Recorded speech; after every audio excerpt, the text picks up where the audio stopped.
Hey there, folks. Welcome back to our channel, where we break down everyday tech and finance tips to make your life easier. Today, we're tackling something super straightforward: how to change your Walmart MoneyCard PIN for 2025. Whether you're upgrading your security or just forgot your old PIN, this quick guide will have you sorted in no time. Let's jump right in. First things first, you'll need to grab your Walmart MoneyCard in a device with internet access, either the Walmart MoneyCard app or their website.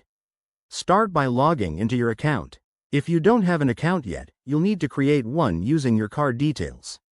It's quick and secure, so don't skip this step. Once you're logged in, navigate to the Settings or Account Security section. This is usually found in the main menu. Look for icons like a gear or a shield.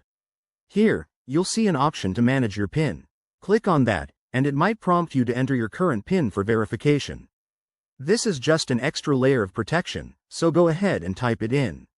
Now, the fun part: choose your new PIN.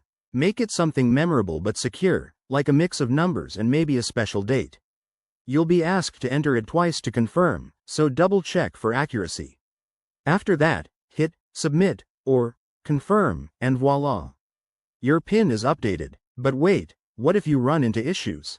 If you forget your current PIN, you might need to contact Walmart customer support through their app or website.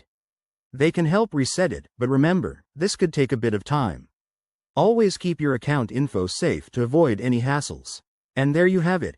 Changing your Walmart MoneyCard PIN is as easy as 1, 2, 3. This update ensures your 2025 finances stay protected. If you found this helpful, give it a thumbs up, subscribe for more tips, and drop a comment below if you have questions. Thanks for watching, and see you in the next video.